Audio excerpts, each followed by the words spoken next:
الحمد لله الذي خلقنا وجعلنا من أمة خاتم الأنبياء والصلاة والسلام على سيد الأتقياء والأصفياء محمد خير الورى وعلى آله التقى والنقى وأصحابه أولي الكرم والصدق والصفاء كثيرا كثيرا إلى يوم اللقاء. أما بعد فأعوذ بالله السميع العليم من الشيطان الرجيم. بسم الله الرحمن الرحيم. ولا تحسبن الله غافلا عما يعمل الظالمون. درود شریف بابا سے بلند پڑھ لیجئے. الصلاۃ والسلام علیک یا سیدی یا رسول اللہ وعلی آلک وَأَصْحَابِكَ يَا سَيِّدِي يَا حَبِيبَ اللہ. پھر پڑھ لیجئے.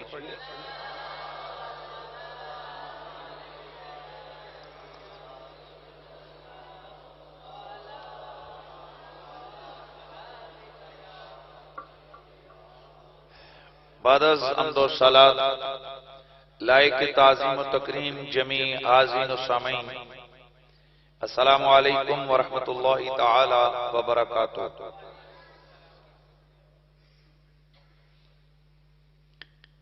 ہمارا سلسلہ محرم شریف کے بعد واقع کربلا اور تاریخی حقائق کے حوالے سے ہماری گفتگو جاری تھی. وہ کہ ربیع النور شریف، ربیع الاول شریف کا چاند مبارک طلوع ہو چکا ہے، اور میں تمام احباب کو اس خوشیوں سے اور رحمتوں اور برکتوں سے لبریز ماہ مبارک کی مبارک پیش کرتا ہوں. چونکہ میں نے کہا تھا پچھلے جمعہ کہ میں نے اس سارے واقعے کو اختتام پذیر کرنا، اختتام تک لے کے جانا ہے، اور آگے ظاہر ہے محرم شریف کے بعد سفر کا مہینہ بھی اسی میں چلا، اور اب ربیع الاول شریف کا یہ پہلا جمعہ ہے. انشاءاللہ آگے پھر ظاہر ہے ہمارا جو اہل سنت کی پہچان ہے رسول اللہ کی عظمت اور شان، اسی پر ساری گفتگو آگے بڑھے گی. لیکن میں چاہتا ہوں کہ یہ ہمارا موضوع نامکمل نہ رہے، اس کو ہم مکمل کر کے پھر آگے دوسرے ٹاپک کی طرف چلتے ہیں. قرآن مجید قرآن رشید میں اللہ تعالیٰ واضح طور پر فرماتے، جو میں نے آیت آپ کے سامنے پڑھی، کہ تو اللہ تعالیٰ کو ظالموں کے عمل سے غافل نہ گمان کر. اللہ ظالموں کے ظلم سے غافل نہیں ہے. اور یہ کائنات کے اندر ایک تاریخی حقیقت ہے اور آفاقی حقیقت ہے کہ دنیا میں کافر کی حکومت چل سکتی ہے لیکن ظالم کی حکومت نہیں چلتی. اور ہمارے قرآن میں بھی موجود ہے اور حدیث صحیحہ میں موجود ہے کہ ظالم بے شک اپنے ظلم کے بل بوتے پر وہ جتنا مرضی پاور اور اختیار حاصل کیوں نہ کر لے، اس کا انجام بڑا برا ہوتا ہے. تو یزید اور بنو امیہ کے باقی لوگ جنہوں نے ظلم و ستم کی بنیاد پر اپنی حکومت کی عمارت کو کھڑا کیا تھا، جیسے میں نے آپ کے سامنے بیان کیا کہ یزید کو زیادہ دیر تک اس کی لذت چکھنے کا موقع نہ ملا، اور وہ انتہائی ضلالت اور پریشانی کے عالم میں وہ ایڑیاں رگڑتا رگڑتا مر گیا. یزید کے مرنے کے بعد جیسا کہ میں نے آپ کو بتایا کہ یزید کے آرڈر پر حرمت مدینہ کو پامال کیا گیا تھا، کعبۃ اللہ کی حرمت پہ ڈائریکٹ حملہ کیا گیا تھا، اور ظاہر ہے کوئی بھی کلمہ پڑھنے والا شخص حرمین طیبین کی اس قدر بے حرمتی اور بے ادبی کو برداشت نہیں کر سکتا۔ یہی ہوا پورے عالم اسلام میں ان ظالموں کے خلاف نفرت کی آگ ابھر پڑی، اور ادھر جب یزیدی فوجیں پست ہوئیں اور شکست کھائی تو جناب حضرت عبداللہ بن زبیر رضی اللہ تعالی عنہ نے حجاز مقدس میں اپنی حکومت کو قائم کیا، اور ادھر کوفے کے اندر جن لوگوں نے خط لکھ لکھ کے آل بیت اطہار کو بلایا تھا اور پھر بے وفائی ان سے ہو گئی تھی، یعنی ڈر گئے حکومت سے اور انہوں نے ساتھ نہ دیا، ان کو اپنے کیے پہ سخت ندامت تھی، اور وہ چاہتے تھے کہ کسی طرح ہماری یہ ندامت کا سلسلہ جو ہے نا وہ ختم ہو اور ہماری یہ پشیمانی ختم ہو جائے۔ انہوں نے عہد کیا کہ ہم قاتلان حسین سے انتقام لیں گے، اور میں یہاں چند روایات آپ کے سامنے عرض کرنا چاہتا ہوں۔ امام علی مقام کی شہادت یہ کوئی اتفاقی معاملہ نہیں ہے، جناب والا پچھلی کتابوں کے اندر بھی اور خود اللہ کے نبی نے اپنی زندگی میں ان سارے معاملات کی پیشن گوئی کی تھی، اس لیے امام پاک اور امام پاک کی شہادت یہ کوئی معمولی واقعہ نہیں ہے۔ قرآن نے اس کی پیشن گوئیاں کی تھیں، تورات زبور انجیل میں شہادت کے قصے تھے، اور میرے نبی کی صحیح حدیث ہے جس کو امام حاکم نے مستدرک الحاکم کے اندر ذکر کیا، تہذیب و تہذیب میں موجود ہے، سوائے المورقہ میں امام ابن حجر نے لکھا، البدایہ میں امام ابن کثیر نے اس کو لکھا کہ میرے آقا سید کونین کے غلام حضرت عبداللہ بن عباس رضی اللہ تعالیٰ عنہ سے مروی ہے، آپ فرماتے ہیں کہ حضور نے ارشاد فرمایا، بلکہ حضرت عبداللہ بن عباس فرماتے ہیں کہ اوحی اللہ تعالی الی محمد، اللہ تعالیٰ نے حضور کی طرف اس بات کی وحی فرمائی کہ انی قتلت بیحییٰ بن زکریا 70 الفا، کہ حضرت یحییٰ علیہ السلام کو جب شہید کیا گیا تو اس کے بدلے میں نے 70,000 لوگ مروائے، وَإِنِّي قَاتِلٌ بِإِبْنِ بِنْتِكَ 70 الفا و70 الفا، میرے محبوب تیری بیٹی کے بیٹے کو جب شہید کیا جائے گا اس کے بدلے میں 70,000 اور پھر 70,000 کو مرواؤں گا، ان کو قتل کرواؤں گا۔ لہذا عام بات مشہور ہے نا کہ بڑے قتل ہضم نہیں کیے جا سکتے، تو شہزادہ رسول کا قتل اور ننھے علی اصغر اور علی اکبر اور دیگر آل بیت اطہار کی مقدس اور پاکیزہ کلیوں کے قتل یہ کیسے ہضم ہو سکتے تھے؟ اور یہ تو ایک اللہ تعالیٰ کا پہلے وعدہ تھا، اور اس کے علاوہ ایک عمومی طور پر بات ذہن میں رکھیے کہ وہ جتنے بھی لوگ اس دن کربلا کے واقعے میں یزیدی فوج میں تھے جنہوں نے بے شک تلوار نہیں بھی چلائی تھی، کیونکہ ہزاروں کی تعداد میں فوج تھی، ضروری نہیں کہ سب نے تیر چلایا ہو یا سب نے تلوار ان کو موقع ملا ہو، وہ جتنے بھی تھے یہ تاریخی حقیقت ہے، ان میں سے ایک بھی ایسا نہیں تھا کہ جو اللہ کے انتقام سے بچ پایا، جو قدرت کے انتقام سے بچ سکا ہو۔ امام ابن جوزی نے واقعی سے روایت کی ہے، وہ کہتے ہیں کہ ایک بوڑھا شخص کے جو اسی لشکر میں تھا، اس نے کسی کو قتل نہیں کیا تھا، وہ اندھا ہو گیا۔ اس اندھے سے کسی نے پوچھا بول تیرے اندھا ہونے کا سبب کیا ہے؟ کہنے لگا کہ میرے اندھا ہونے کا سبب یہ ہے کہ میں نے خواب میں آقا حضور کو دیکھا حاصرن عن ذرائے وبیدی سیف وبین یدیہ نطون وعلیہ عشرۃ ممن قتل الحسین مذبوحین ثم لعننی وسبنی ثم قہلنی بمردود من دم الحسین فاصبحت اعما، وہ بوڑھا کہنے لگا کہ ارے میں نے خواب میں اللہ کے نبی کو دیکھا کہ انہوں نے اپنی بائیں چڑھائی ہوئی ہے، ہاتھ میں تلوار پکڑے ہوئے، آپ کے سامنے ایک چرمی فرش بچھا ہوا ہے جس پہ 10 لاشیں پڑی ہیں ان لوگوں کی جنہوں نے حضرت امام علی مقام کی امام حسین کو شہید کرنے میں اپنا کردار ادا کیا۔ چنانچہ اللہ کے نبی نے مجھے دیکھا، ان کے پاس حضرت حسین کا بچا ہوا خون تھا، انہوں نے اپنے ہاتھ سے اس خون کی سلائی میری آنکھوں میں لگائی، میں ادھر ہی اندھا ہو گیا۔ استغفر اللہ، سبحان اللہ نہیں، یہاں معاذ اللہ کی بات ہے، استغفر اللہ۔ انتقام قدرت، اور یہ اندھا ساری زندگی اندھا۔ امام علی مقام کے سر انور کو ایک یزیدی نے اپنے گھوڑے کے ساتھ لٹکایا ہوا تھا، جب وہ لے کے گیا تو اس نے لٹکایا تھا، چند دنوں کے بعد اس کا چہرہ کالا سیاہ ہو گیا۔ لوگوں نے اسے پوچھا یہ کیا ہو گیا، تو گورا چٹا آدمی تھا، یہ تیرا چہرہ کالا کیوں؟ وہ رونے لگا، کہنے لگا کہ ہر دن جب میں رات کو سوتا ہوں تو ما مرت علی لیلۃ من حین حملت تلک الراس الا واثنان یاخذان بدمعی،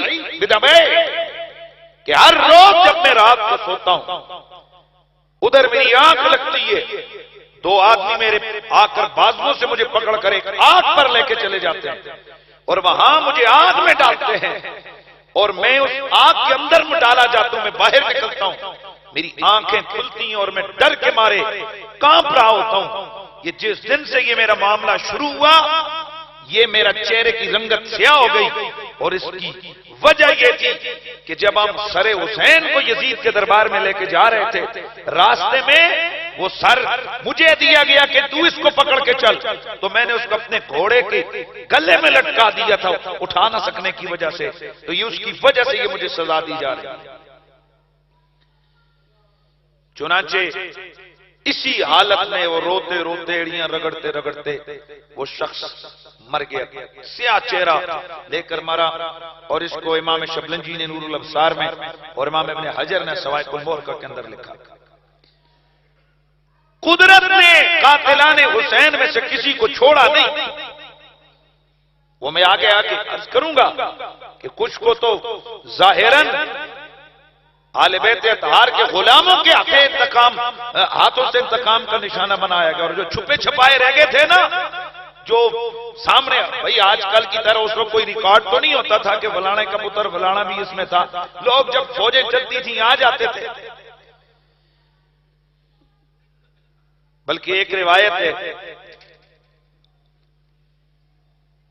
امام سیوطی نے محاضرات کے اندر اس کو لکھا ہے کہ حصل بالکوفہ جدری فی بعض السنین اما فی 1500 من ذریت من حضروا قتل الحسین، کہ کوفے میں چیچک کی بیماری پڑ گئی، اور ہر اس بندے کا چہرہ خراب اور بگڑ گیا، اور صرف اس کا نہیں بلکہ اس کی ساری اولاد کو اللہ نے اندھا کر دیا جو اس لشکر یزید میں شامل تھا، اور کہتے ہیں 1500 لوگوں کی اولاد اندھی ہوئی اس چیچک کی وجہ سے، جب کوفے میں وہ چیچک آئی۔ اس کے علاوہ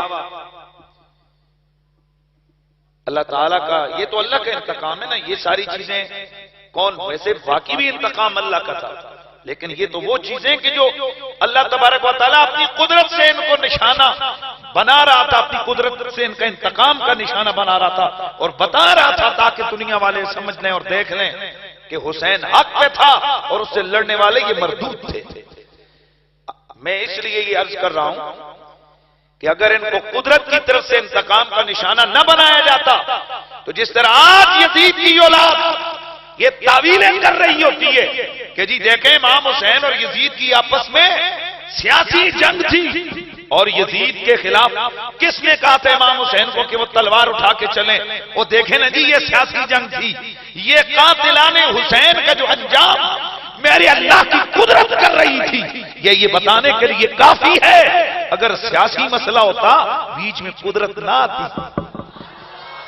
خدا کا انتقام نہ ہوتا، میرے نبی کی حدیثیں نہ ہوتی، میرے رسول کے فرمان نہ ہوتے، اس کا مطلب یہ سیاسی مسئلہ نہیں تھا، اور یہاں یزید اور امام علی مقام میں یہ نہیں تھا کہ جناب کیا پتہ امام پاک حق پر تھے یا نہیں۔ معاذ اللہ، کوئی مسلمان امام حسین کے حق سے ادھر ادھر ہونے کے حوالے سے سوچ بھی نہیں سکتا۔ ہر مومن اور مسلمان کا یہ عقیدہ ہے اور ہونا چاہیے کہ رسول کا نواسا ایک لمحے کے لیے بھی رائے حق سے ہٹا نہیں تھا۔ ہم سوچ بھی نہیں سکتے۔ ہم کہتے ہیں یزید باطل پرست تھا اور حسین، اونچا بولیے، میرے آقا امام حسین حق پرست تھے۔ تو یہ میں نے یہ آغاز میں آپ کے سامنے بتا رہا ہوں کہ یہ اب چہرے کا سیاہ ہو جانا، اور یہ ایک دو نہیں، یہ آگے سینکڑوں واقعات ہیں، اندھا ہو جانا۔ اور میں آگے ایک اور حوالہ آپ کے سامنے پیش کرتا ہوں کہ اہل بیت اطہار کو جب پیاس کے عالم میں تڑپایا گیا، یعنی پیاس کو، آپ کی پیاس کو دیکھ کر نا بہت سارے یزیدی ہنستے۔ ایک یزیدی ہنستا ہوا آیا اور امام پاک کو دیکھ کر آوازہ لگایا، آواز کسی، کہنے لگا یہ تو اپنے آپ کو آسمان کا جگر گوشہ سمجھتا تھا، لیکن تجھے ایک قطرہ پانی کا بھی نہیں ملے گا اور تو پیاسا ہی مرے گا۔ امام علی مقام نے جب یہ سنا تو آپ نے فرمایا اے اللہ اس کو پیاسا ہی مارنا۔ اس کے بعد امام علی مقام کی شہادت کے بعد اس پر یہ حالت طاری ہوئی کہ یہ بہت زیادہ پانی پیتا، لیکن اس کی حالت یہ تھی کہ اس کی پیاس ختم نہ ہوتی، یہاں تک کہ گھر والے پانی پلا پلا کے تھک جاتے، لیکن اس کی پیاس ختم نہ ہوتی۔ اب توجہ کرنا، اور پھر یہ وہیں پر کہتا علی کے بیٹے کی دعا مجھے لے ڈوبی، علی کے بیٹے کی بد دعا مجھے لے ڈوبی، اور یوں ہی یہ پیاس پیاس پیاس کرتا کرتا ایڑیاں رگڑ رگڑ کے مر گیا۔ اور امام ابن اسیر نے اس کو ذکر کیا ہے، اور امام ابن حجر نے السوائق المورقہ کے اندر اس کو ذکر کیا ہے۔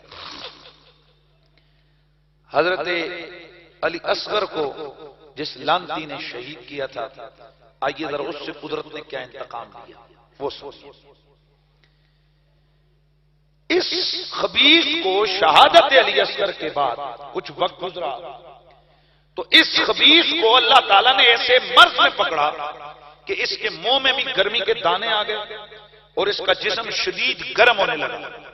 خدا کا کرنا کہ آگے سے اس کا منہ اور اندر پیٹ میں گرمی اور پیٹھ کے اوپر سردی، چنانچہ آگے سے اس کو پانی پلاتے رہتے اور یہ آگ جلا کر اپنی پیٹھ اس پہ سیکھتا رہتا اور پھر چیختا رہتا، کبھی کہتا ہائے پیاس، کبھی کہتا ہائے سردی۔ اللہ کا کرنا کہ اس کے رشتہ دار، اس کے بیوی بچے اس کے منہ پہ پانی چھڑکتے اور پیچھے آگ جلا کے رکھتے۔ وَهُوَ يَسِيخُ الْعَطَشِ وَيَأْتَى بِصَدِيقٍ وَمَاءٍ وَلَبَنٍ، یہ پھر چیختا ہائے پیاس ہائے پیاس، پھر اس کے لیے ستو لائے جاتے، پانی لایا جاتا، دودھ لایا جاتا۔ وہ کہتے ہیں وَلَوْ شَرِبَهُ خَمَسْتَا، اور اگر 5 گھڑے بھی لائے جاتے تو لَكَفَاهُمْ، یہ ان کو ہڑپ کر کے پی جاتا، یہ ان کو پیتا جاتا۔ ثُمَّ يَسِيخُ، پھر چیختا جاتا العطش العطش، پیاس پیاس، فیسقا، وہ پھر اس کو پلاتے۔ کذالک ان قد بطنہ، یہ کرتے کرتے اسی حالت میں اس کا پیٹ پھٹا اور وہ یہ لانتی واصل جہنم ہو گیا۔ آل بیت پاک سے بے باکیاں گستاخیاں، لعنت اللہ ہے علیکم دشمنان آل بیت۔ آواز آنی چاہیے، لعنت اللہ ہے علیکم۔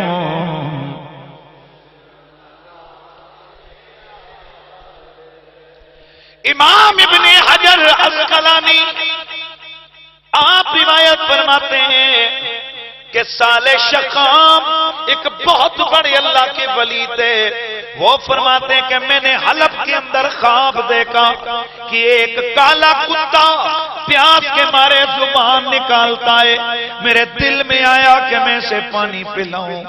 اچانک ہاتف غیبی کی آواز آئی، خبردار اس کو پانی مت پلائیو، اور یہ قاتل حسین ہے، یہ قاتل حسین ہے، اللہ نے اس کو کتا بنا دیا ہے، اس کے لیے قیامت تک یہ سزا ہے، اس کو یوں ہی پیاس میں رکھا جائے گا، یہ پانی پانی پانی پانی کرتا رہے گا، اس کو پانی نہیں دیا جائے گا۔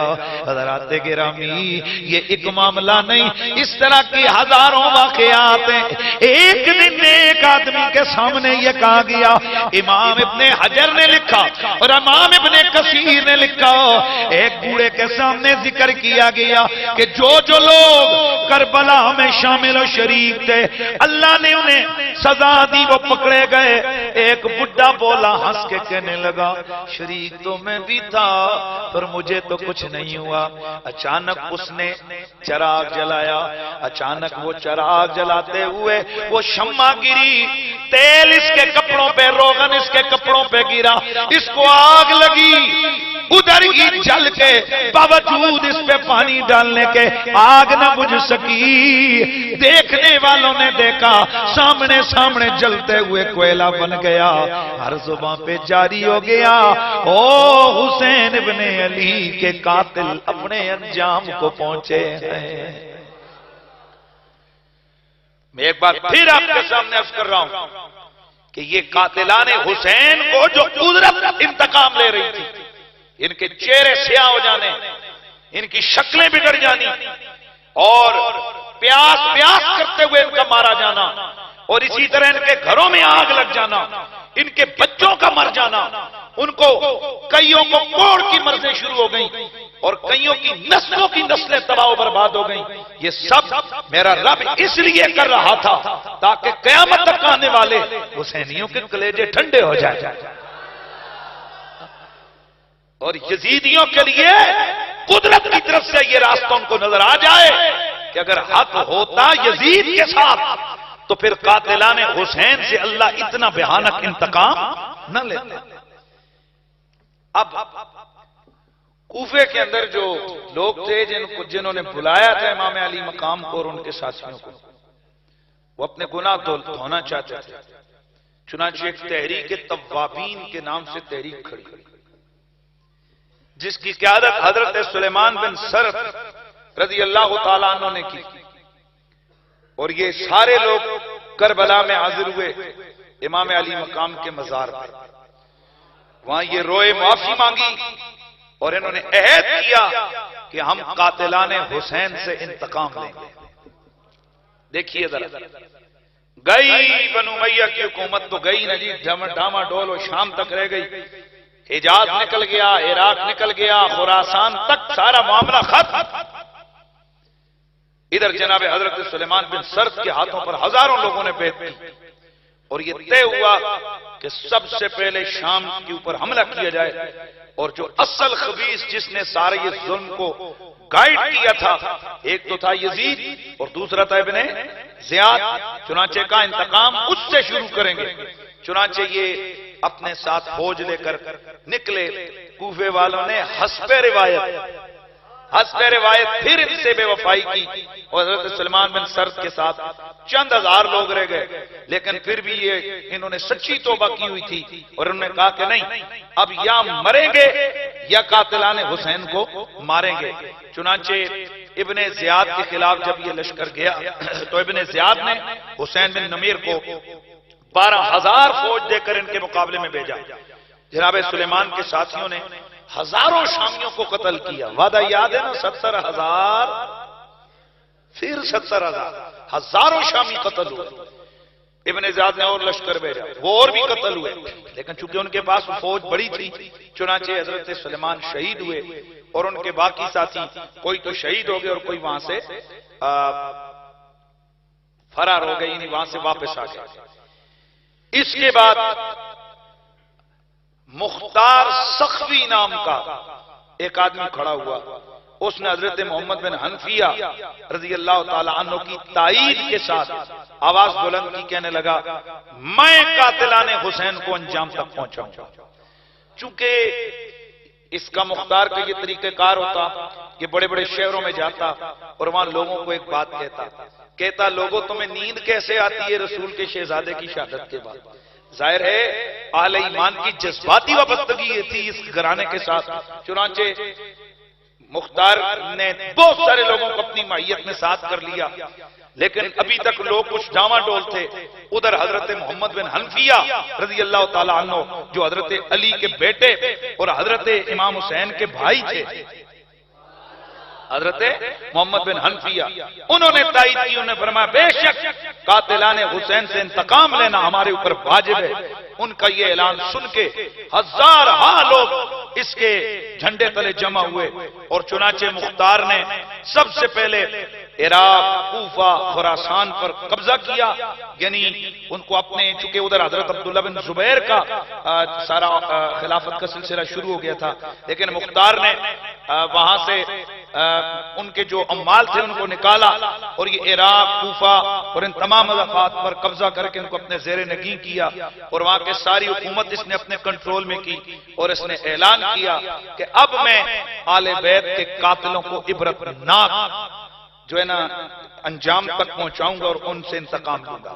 یہ میں آپ کے سامنے اس لیے بیان کر رہا ہوں کہ کربلا کا واقعہ سن کے نا عاشقوں کے دل دکھے ہوتے ہیں، پر جب ان خبیثوں کا انتقام بندہ دیکھتا ہے نا کہ جن سے ان سے انتقام جو لیا گیا، پھر تھوڑا سا حوصلہ ہوتا ہے اور طبیعت تھوڑی بحال ہوتی ہے۔ عمرو بن سعد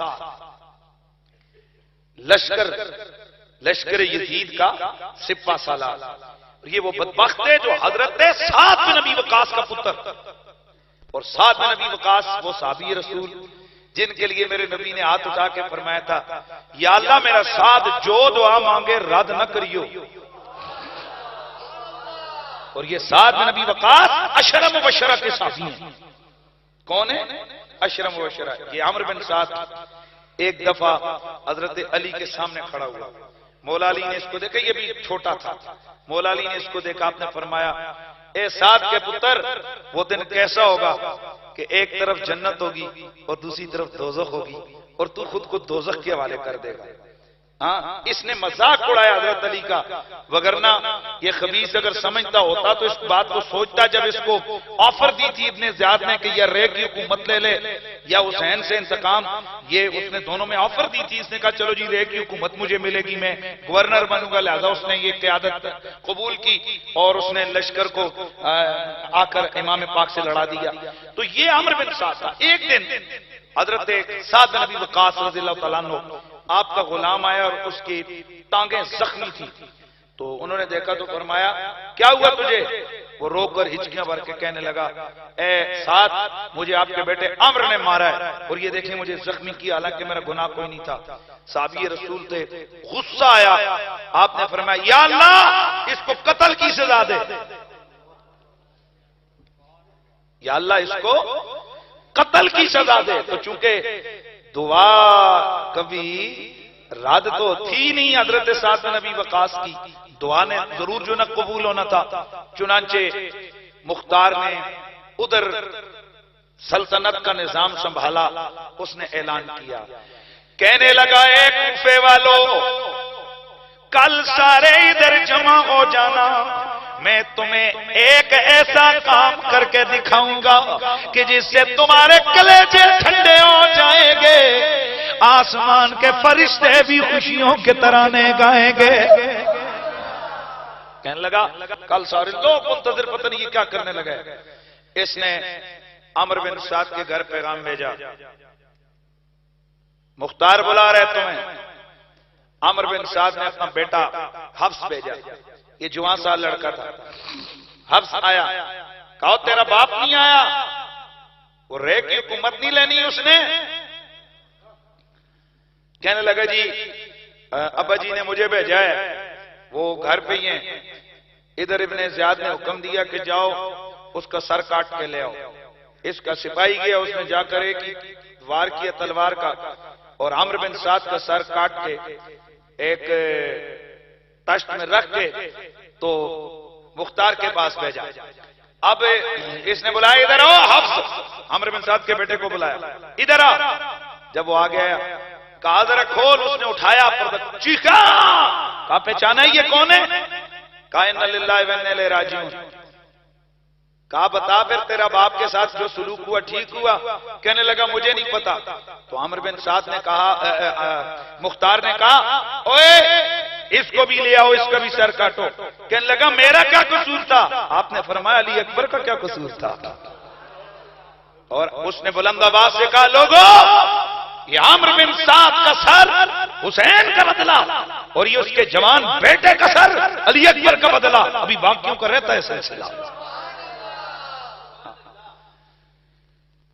اب جو بعض روایات میں آتا ہے کہ عمرو بن سعد کی لاش کو اٹھا کر آگ میں ڈالا گیا اور جلا کر اس کی راکھ کو اڑا دیا گیا، یعنی اس کا نام و نشان ہستی سے مٹ گیا، اس کی اولاد کا نام و نشان مٹ گیا. اور اس کے بعد اس کے گھر کو پامال کر دیا گیا، گھر کو آگ لگا دی گئی. وہ جس اولاد کے لیے یہ سارا حکومت لینے کے چکر میں تھا اس کا سلسلہ ہی اس کا مٹا دیا گیا. یہ ہوتا ہے ظالموں اور جابروں کا انجام. مختار سقفی نے چون چون کے سینکڑوں، جس کا پتہ چلا یہ موجود تھا اس لشکر میں، اس نے ظلم اور زیادتی کی. مختار نے اس کو چن چن کر سولی پہ لٹکایا، قتل کیا، بڑی بڑی سخت سزائیں دی. اب آئیے خولی بن یزید جو سب سے پہلے امام علی مقام کا سر لے کے ابن زیاد کے پاس گیا تھا اور رات کو سر اس نے اپنے گھر میں رکھا تھا اور صبح صبح اس نے ابن زیاد کے سامنے دربار میں پیش کیا. اس کی بیوی نے اس کو لعنت ملامت کی تھی. اب یہ جو خولی تھا نا، اس کے گھر کی طرف محاصرہ کروایا جناب مختار سقفی نے. تو مختار نے کہا جاؤ محاصرہ کر لو. محاصرہ کیا تو انہوں نے پوچھا کدھر ہے تیرا شوہر؟ اندر سے یہ بیوی سے کہنے لگا کہ میں ادھر نہیں ہوں. تو بیوی محب آل بیت تھی.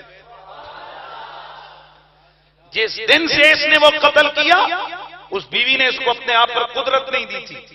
تو کہنے لگا بیوی کو جا باہر کہ میں گھر میں نہیں ہوں. یہ باہر آ کر کہنے لگی گھر میں نہیں ہے وہ. ساتھ اشارہ کیا اور اس کے جہاں وہ چھپا ہوا تھا اس کا جگہ بتا دی اور گئی فوج گئی. انہوں نے جا کر اس کو وہاں سے باہر نکالا. باہر نکال کر اس کو مختار کے سامنے لایا. مختار نے حکم دیا، کہا کہ بتا تو بڑے تیز سے سر اٹھا کے چلا تھا نا امام پاک کا؟ کہا ہاں. حکم دیا اس کا سر کاٹو. سر کاٹا گیا. اس کی لاش جلاؤ.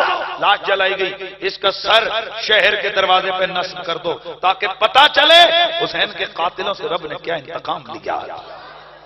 شمر لائن جس نے میرے آقا امام علی مقام کا سر کاٹا تھا، اس کو جب یہ اندازہ ہو گیا کہ اب تو چھوڑے گا نہیں مختار، وہ تیز رفتار گھوڑا لے کر بھاگا. کوفہ اور بصرہ کے درمیان میں ایک گاؤں تھا، اس گاؤں میں جا کر چھپ گیا. گاؤں میں چھپا ادھر مختار کی فوجیں اس کو ڈھونڈنے لگی. چنانچہ ایک دن ایک مزدور سے پتہ لگا کہ وہ کس جگہ پر چھپا ہوا ہے. فوج گئی، انہوں نے جا کر شمر کو پکڑا. اب میں آپ کو جو خاص بات بتانے لگا ہوں وہ کیا ہے، یہ شمر مختار کا سگا بہنوئی تھا. مختار کا سگا بہنوئی تھا. جب اس کو پکڑا گیا، اس کو لایا گیا مختار کے سامنے، مختار نے کہا کہ اس کا سر کاٹو.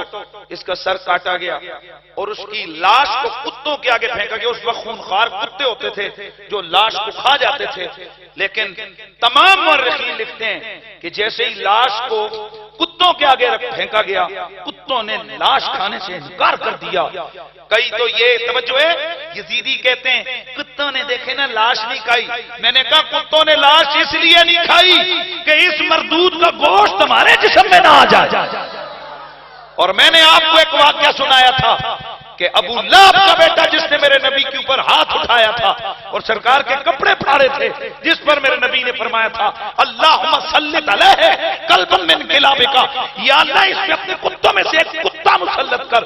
تو شیر نے رات کو صحرا کے اندر، رات کے وقت صحرا کے اندر اس پہ حملہ کیا، اس کے سر کو چبایا، اس کے سر کو چبایا لیکن نگلا نہیں. اور اس کو کھایا نہیں، اس کی وجہ کیا تھی؟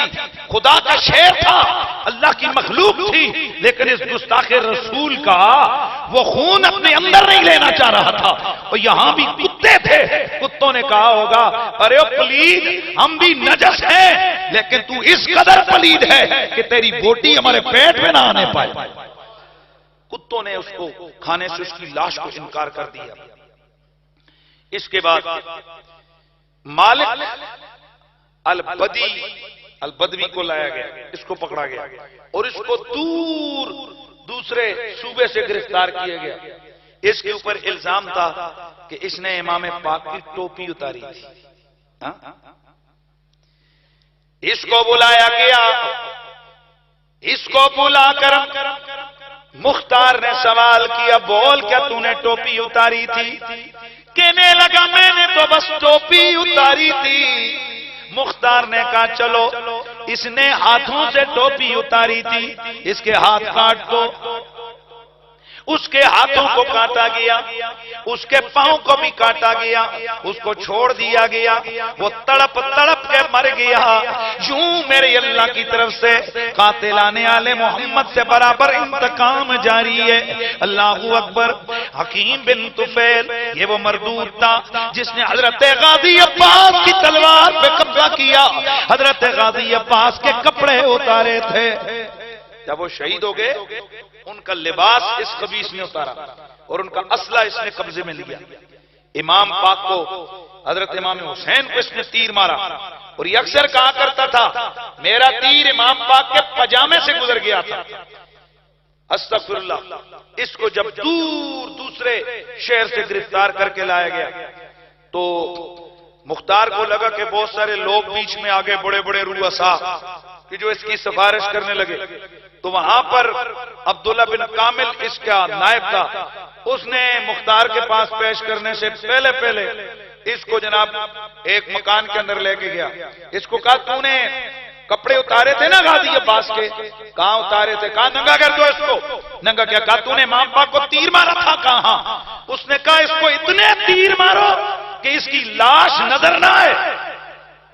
چنانچہ اس کی فوجوں نے اس پہ چاروں طرف سے اتنے تیر مارے کہ اس کی لاش تیروں میں اٹ گئی۔ یہ خبیث اسی طرح وہ ظاہر ہے وہ واصل جہنم ہوا۔ اس کے علاوہ زیاد بن مالک، عمران بن خالد، عبد الرحمن بن ابی خشکارہ اور عبداللہ بن قیس، یہ وہ لوگ تھے کہ جو امام پاک کو گالیاں دے رہے تھے۔ استغفر اللہ۔ وہ ہوتے ہیں نا آوازیں لگانے، یہ آوازیں کس رہے تھے۔ مختار کو پتہ لگا تو مختار نے بیچ بازار میں سب سے پہلے ان کی زبانیں کٹوائیں۔ زبانیں کٹوانے کے بعد ان کو پھانسی پہ چڑھایا۔ پھانسی پہ چڑھانے کے بعد اس نے بیچ بازار کے ان کی لاشوں کو ٹانک دیا اور کہنے لگا سنو، وہ جو آل محمد کو بھونکے وہ زندہ رہنے کے قابل نہیں ہے۔ زید بن رقات یہ وہ شخص تھا جس نے عبداللہ بن مسلم بن عقیل رضی اللہ تعالی عنہ کے ماتھے پہ تیر مارا تھا اور پھر پیٹ میں تیر مارا، اور یہ کہا کرتا تھا کہ یار اس کے بچے کے جو پیٹ میں تیر لگا تھا نا وہ تو میں نے کھینچ کے نکال دیا تھا، لیکن جو پیشانی میں لگا وہ میں نے کھینچا، زور لگایا، لیکن لکڑی ٹوٹ گئی، وہ تیر ادھر ہی رہا۔ چنانچہ بلایا گیا اس کو اور مختار نے کہا تو نے تیر مارا تھا؟ شہزادے کو کہا ہاں میں نے مارا تھا۔ چنانچہ اس کو سب سے پہلے کہا اس کی آنکھوں میں تیر مارو، اس کی دونوں آنکھوں میں تیر مارے گئے، پھر کہا اس کی پیشانی میں تیر مارو، اس کی پیشانی میں تیر چلایا گیا، پھر اس کے جسم کو تیروں سے چھلنی کیا گیا، اور یوں ہی یہ زخمی تھا، ابھی تڑپ رہا تھا کہ اس کی لاش کو اٹھا کر آگ میں ڈالا گیا اور اس کو جلا کے راکھ کر دیا گیا۔ عامر بن سبیق اس نے کئی افراد کو نیزے مارے تھے، یہ بھی جنگ میں شامل تھا۔ اس کو مختار کی فوجوں نے پکڑا اور نیزے مار مار مار کے اس پلید کو بھی واصل جہنم کیا۔ چنانچہ مختار نے اعلان کیا کہ میں اس بندے کو انعام دوں گا جو مجھے کسی بھی یزیدی کا اور قاتل آل بیت کا پتہ بتائے گا۔ اب لوگوں نے جناب انعام کی لالچ میں جہاں کہیں چھپے ہوئے تھے ان کو بھی بتا دیا، اور اس نے پھر ان کے بڑے بڑے لشکر کے سلاروں کو پکڑا، ان سے پہلے نام اگلوائے کہ تیرے لشکر میں کون کون لوگ تھے، پھر اس نے ایسا کلین اپ آپریشن کیا کہ اس نے ایک دن پھر کوفے کی مسجد میں کھڑے ہو کر اعلان کیا، کہنے لگا میں اللہ کی حمد بجا لاتا ہوں جس نے مجھے قاتلان آل محمد پہ دسترس عطا فرمائی، اور میں اعلان کرتا ہوں کہ یہ ساری دھرتی آل محمد کے قاتلوں سے پاک ہو چکی ہے، لیکن ایک بڑا قاتل، بڑا خبیث ابن زیاد جو یزید کا نائب تھا وہ ابھی بچتا ہے، کون کون ہے جو اس کے خلاف میرے ساتھ تیار ہوگا؟ ہزاروں کی تعداد میں لوگ کھڑے ہو گئے صدا لگاتے ہوئے، نحنو آبان و انصار آل محمد، ہم آل محمد کے غلام ہیں، ہم آل محمد کے مددگار ہیں۔ ہزاروں کا لشکر لے کر ابن زیاد کے مقابلے میں مختار نے ابراہیم بن مالک اشتر کو بھیجا، موصل کے باہر ان دونوں لشکروں کے مابین جنگ ہوئی، ابن زیاد کا لشکر مارا گیا اور ابن زیاد بھاگ گیا۔ ابراہیم بن مالک اشتر انہوں نے ابن زیاد کو پکڑنے کے لیے تیز رفتار رسالے بھیجے۔ بڑی خاص بات ہے، جس وقت ابن زیاد کو پکڑا گیا، وہ یہ جو ابراہیم بن مالک کے اشتر تھے، انہوں نے فرمایا فوراً مجھے پانی دے دو۔ لوگوں نے کہا جناب وہ کیوں؟ کہنے لگا میں نے قسم کھائی تھی جب تک اللہ کے نبی کی اس نواسے کے دشمن کو ہم کیفر کردار تک نہ پہنچائیں اس وقت تک پیٹ بھر کے پانی نہیں پیئیں گے۔ چنانچہ ابراہیم بن مالک اشتر ابن زیاد کو انہوں نے اس کا سر کاٹا اور سر کاٹ کے مختار کے پاس بھیجا۔ اب بڑے توجہ سے سننا ہے، یہ 67 ہجری تھی اور 10 محرم الحرام کا دن تھا۔ کیا تھا؟ 67 ہجری 10 محرم الحرام کا دن، جس دن ابن زیاد کا سر کوفے میں لایا گیا دارالامارت کے باہر۔ آج مختار نے ایک بہت بڑی تقریب کا انعقاد کیا اور کہنے لگا سارے لوگ آؤ۔ جب سارے آئے تو اس نے وہاں پر سروں کو سجا کے رکھا ہوا تھا۔ توجہ ہے، سجانا سمجھتے ہو؟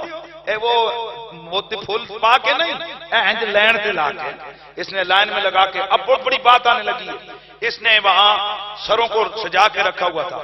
امام ترمذی ایک حدیث حسن لے کے آئے، یہ تمام لوگوں نے یہاں پر توجہ سے سننا ہے۔ امام ترمذی حدیث حسن لے کے آئے، وہ یہ روایت حسن ہے۔ وہ فرماتے ہیں کہ جب وہاں سارے سر موجود تھے، اتنے میں لوگوں نے دیکھا کہ دور سے ایک پتلا سا اور عجیب سا سانپ آیا۔ وہ اتنی تیز آواز اور شوں شوں کر رہا تھا کہ لوگ کہنے لگے ہٹو ہٹو، وہ آ گیا وہ آ گیا۔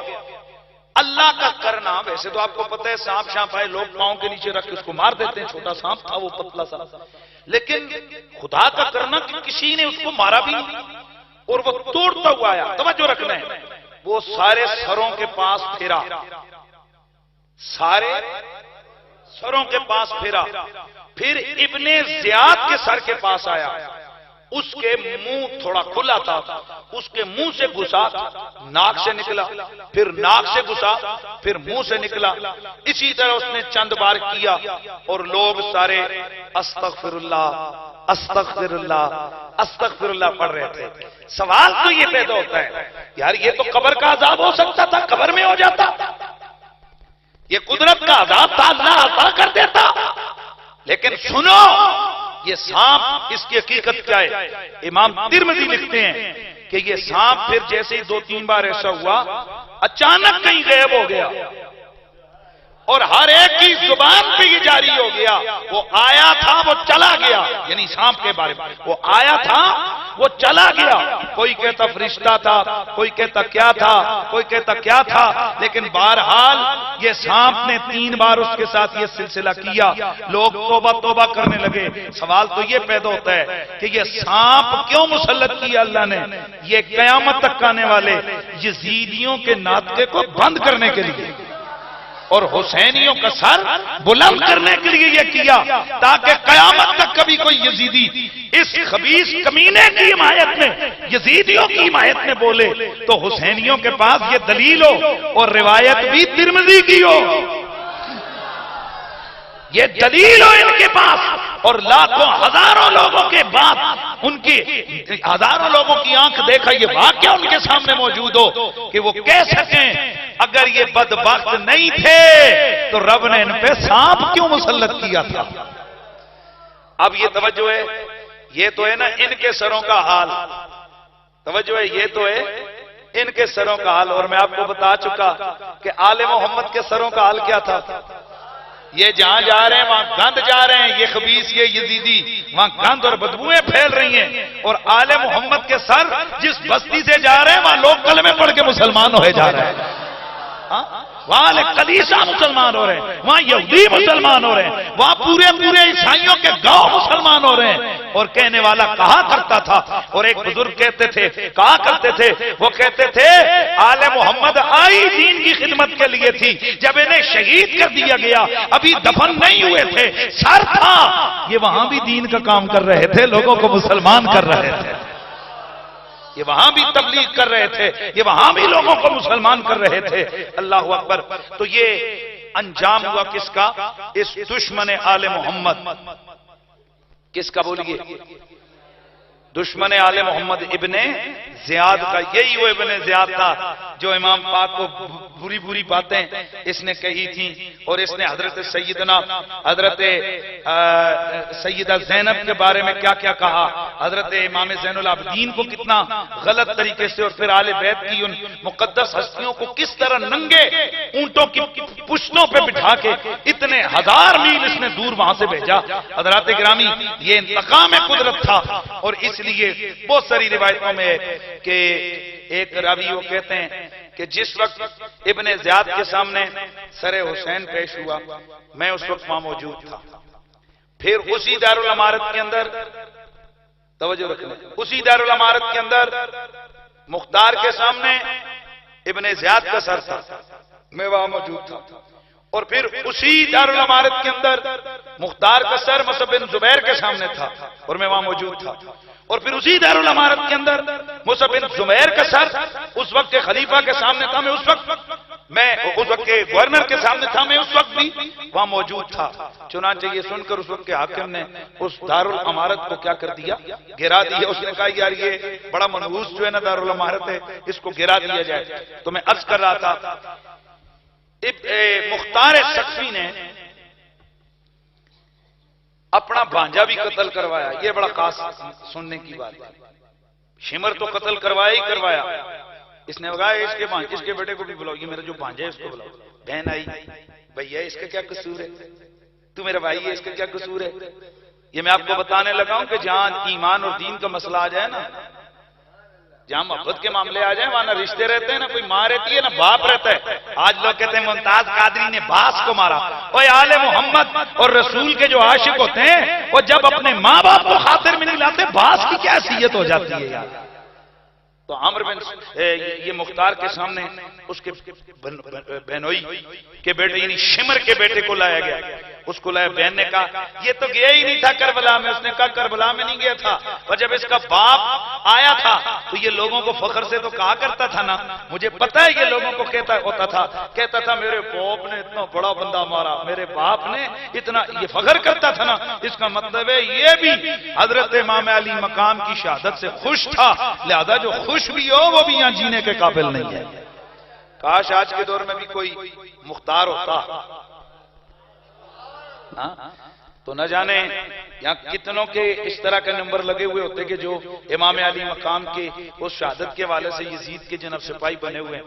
چنانچہ یزید کو تو اللہ تعالیٰ نے تاریخ سے ذلت و رسوائی دی، یہ قاتلان حسین ان کا بھی نام و نشان مٹ گیا۔ اب جو اگلا جملہ ہے اس بات پر مورخین آپس میں اتفاق ہے ان کا کہ کسی قاتلان حسین میں سے کسی کی نسل ایک چلی، کسی کی دو، یعنی بیٹے بھی 3 4، لیکن بالآخر ایک ایسا وقت آیا کہ جب پورے عرب میں، پوری سلطنت میں ہر بندے کی زبان پہ یہ جاری تھا کہ آج دھرتی پر آل محمد کے قاتلوں کی نسل کا ایک بندہ بھی زندہ نہیں. میرے خیال میں آپ کو سمجھ نہیں آئی. یعنی وہ جتنے لوگ بھی تھے جنہوں نے آل محمد سے ٹکر لی، ان کی نسلیں اللہ نے ختم کر دی. کسی کی مطلب بیٹا تھا مر گیا، کسی کا چلو پوتے تک چلا، کسی کا پڑ پوتے تک چلا، وہاں پر نسل ساری ختم ہو گئی.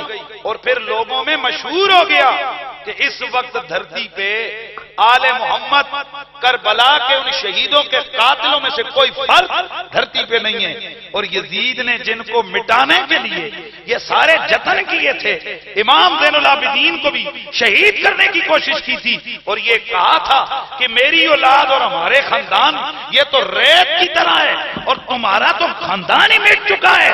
وہاں پر امام زین العابدین نے مسکرا کے کہا تھا یزید یہ تو وقت بتائے گا کس کی نسلیں زندہ رہتی ہیں اور کس کی نسلیں مٹ جاتی ہیں، کس کی نسلیں زندہ رہتی ہیں اور کس کی نسلیں. اس نے چیلنج کیا تھا نا کہ میں نے حسین اور حسن کے خاندان کو مٹا کے رکھ دیا ہے، میں نے ان کے نشان کو مٹا کے رکھ دیا ہے، میں نے ان کی جڑوں کو کاٹ کے رکھ دیا.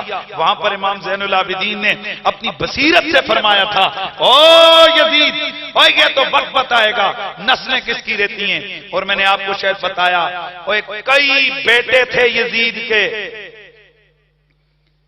کئی بیٹے تھے، کوئی تو اسی وقت مر گئے، کوئی تھوڑا سا آگے جوانی تک گئے، لیکن کوئی کوڑا ہو کے مرا، کوئی پاگل ہو کے مرا، کسی کو جناب سانپ نے ڈسا وہ مرا. الغرض ابھی 2 نسلیں بھی آگے نہیں بڑھی کہ پورا نام و نشان مٹ گیا. اس پوری نسل کا خاتمہ ہو گیا، پورے نسل کا خاتمہ ہو گیا. اللہ اکبر. اور آج ابھی اس مسجد کے اندر میں کہوں سید ہاتھ کھڑا کرو، ویسے ہاتھ کھڑا کر دو اگر سید یہاں بیٹھے ہو تو. اس ماشاءاللہ سید سادات موجود ہیں یہاں. اور بھئی تو اڑوی سید کوئی نہیں بیٹھا، وہ دیکھیں بیٹھے، یہ دیکھیں، یہ 3-4 یہ بیٹھے، یہ بیٹھے. مطلب یہ کہاں عرب، کہاں پاکستان، کہاں یہ مسجد. الحمدللہ آج بھی حسین کی اولاد موجود ہے. یزید کی نسلیں کائنات سے مٹ چکی ہیں اور یہ خدا کا وعدہ ہے. اور میں آپ کو ایک بات بڑے وثوق سے اپنے سننے والوں سے کہتا ہوں، اور جو میرے جتنے بھی لسنر اور میرے سننے والے ہو، میں تمہیں واسطہ اللہ کی ذات کا دے کر کہتا ہوں، میری اس بات کو کبھی جھوٹا نہ سمجھنا اور اس کو ہلکا نہ لینا. یہ قسم کھا کے کہتا ہوں، اگر اپنی نسلوں میں امن چاہتے ہو، اپنی نسلوں میں فائدہ چاہتے ہو، اپنی نسلوں میں پیار چاہتے ہو، اپنی نسلوں میں برکت چاہتے ہو، تو سیدہ زہرا کے بچوں سے پیار کرنا شروع کرتا ہوں. یہ میں آپ کو قسم کھا کے کہتا ہوں، سادات سے ٹکر لینے والے کی نسلوں کو اللہ عبرت کا نشان بناتا ہے. سیدوں کی ٹکر میں کبھی نہ آنا، رسول کی آل کی ٹکر میں کبھی نہ آنا. سادات اگر 2-4 زیادتیاں بھی کر دیں، ہاتھ جوڑ کے کہنا شاہ جی آپ بادشاہوں کی اولاد ہو. اس لیے میرے نبی نے فرمایا تھا نا، وہ جو نیک ہوں ان سے خدا کے لیے پیار کرنا، اور جو گناہگار ہوں ان سے میری وجہ سے پیار کرنا. اس لیے سید نسل کا احترام کرو، سادات کی نسلوں کا احترام کرو، سادات کے نام کا احترام کرو. اور میں نے آپ کے سامنے پہلے بھی کئی دفعہ بتایا، بہت بڑے ہندوستان کے مفتی گزرے ہیں، انہوں نے لکھا کہ جو شخص آل بیت اطہار کا ادب اور تعظیم کرتا ہے، سید کا ادب کرتا ہے، اللہ تعالیٰ مرنے سے پہلے اسے کسی نہ کسی لا علاج بیماری جس کا دھرتی پہ علاج نہیں ہوگا، صرف اس ادب کی وجہ سے اس کی بیماری کو دور فرما دے گا. یہ میں آپ کو دعوے سے کہتا ہوں، میرا تجربہ ہے، میں نے بہت ساری چیزیں ہیں کہ جو میرے پاس موجود ہیں کہ لا علاج بیماریاں سادات کی ایک شف اور ایک ادب کی وجہ سے اللہ تعالیٰ نے دور فرمائی ہیں. اور فرمایا جو آدمی آل رسول کا بے ادب ہو سادات کی بیعت بھی کرے. یہ کئی مولویوں کو جناب ایلفی لگی ہوتی ہے جب سادات میں سے کوئی سید آ جائے اور ان کے آگے کوئی کھڑا ہو جائے, او بیجو وہ سیدی دے ہیں ہن کون نے, انا وہ ہیں تو ہماری طرح کے, آنکھیں ان کی بھی دو ہیں, ہاتھ ان کے بھی دو ہیں, پاؤں ان کے بھی دو ہیں, لیکن ان کی رگوں میں خون جو مدینے والے کا ہے, ان کی رگوں میں خون جو سیدہ زہرا پاک کا ہے. ہم ان کو دیکھ کے, ان کی شکلیں دیکھ کے نہیں ادب کرتے, ہم تو ان کے خون کی برکتیں دیکھ کے ان کا ادب کرتے ہیں, ان کی نسبتیں دیکھ کے ان کا ادب کرتے ہیں. یہ کئی مولوی تمہیں یہ سبق سکھا رہے ہوتے ہیں, وہ جی سارے حقا کچھ نے, اور حیا ان کو نہیں آتی ہے تو سارے حقا کچھ, پر جب زکات ہڑپ کرنے کا مسئلہ آتا ہے اس وقت اگر کہہ دو اے جی سید بھی غریب ہے, سیدوں تے نہیں لگتی تے پتر تو تے کہہ رہے سے سارے حقا کچھ نے. ہاں کھانے کا مسئلہ ہے, وہاں سید اور ہو جاتے ہیں, ان پہ زکات نہیں لگتی, اور یہ پکی بات ہے سادات پہ زکات نہیں لگتی. کیوں؟ فرمایا یہ مال کا میل ہوتی ہے, اور آل محمد تطہیر والے ہیں, یہ میل کے قابل نہیں ہے. تو میرا یہ نصیحت, میرا یہ سبق ہے کہ مرنے سے, ہاں جو آدمی جو ہے نا کیا کرتے, آل محمد کا ادب کرتا ہے, تعظیم کرتا ہے, اللہ مرنے سے پہلے اسے کسی نہ کسی لا علاج بیماری سے بچا دیتا ہے. اور جو لوگ اکڑتے ہیں, بے ادبی کرتے ہیں, اللہ مرنے سے پہلے انہیں کسی نہ کسی لا علاج بیماری اور مرض میں ضرور مبتلا کرتا ہے. اس لیے میں آپ سے کہوں گا اس چیز سے بھی اللہ کے انتقام سے بچیے اور اس رحمت کے طالب رہیے. پتہ چلے یہ آل نبی آ رہے ہیں, سادات آ رہے ہیں, موت نہیں پڑتی, عزت بھی نہیں کٹتی. اللہ کا شکر ہے انٹرنیشنلی جاتے ہیں لوگ, ہاتھ چومتے ہیں, پر مجھ سے پوچھو تیری حیثیت کیا ہے, تو میں کہتا ہوں میں سیدہ زہرا کے در کا کتا ہوں, آل رسول کے گھر کے کتے. کاش کہ وہ اس نسبت سے بھی قبول کر لے تو ہماری قسمتیں سنور جائیں گی, ہمارے نصیبے سنور جائیں گے. کیا سمجھتے ہو تم آل محمد کو؟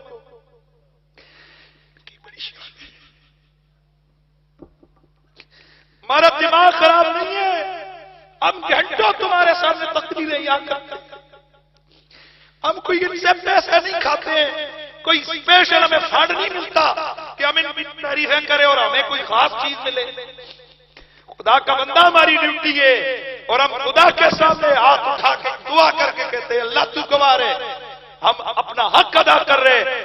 ہم اس ممبر پہ بیٹھ کے ان لوگوں کو بتا رہے ہیں آل محمد کا کبھی حق نہ مارنا, آل نبی کی کبھی بے ادبی نہ کرنا, سادات سے کبھی ٹکر نہ لینا, سادات کی کبھی بدتمیزی نہ کرنا, سادات سے کبھی دشمنی نہ لینا. سادات کی عزت تم پہ واجب اور فرض ہے. یہ میں حق ادا کر رہا ہوں آپ کے لیے سامنے, یہ میں ہمارا وہ ممبر کا حق ادا کر رہا ہوں. اور میں آپ کو انشاءاللہ جو کچھ پڑھا, جو کچھ سمجھا, میں خدا کے بھروسے پہ کہتا ہوں اگر آل نبی کا دامن پکڑ کے رہو گے قیامت کو اکٹھے مولا علی کے جھنڈے تلے جمع ہوں گے. اور وعدہ رہا انشاءاللہ وہ تم بھی مسکراتے ہوئے ملو گے, ہم بھی مسکراتے ہوئے ملیں گے. میرا یقین ہے تم مجھے وہاں کہہ سکو گے قریشی صاحب آپ نے جو درس دیا یہ اس کا فیض ہے, آج علی کا جھنڈا نصیب ہوا ہے.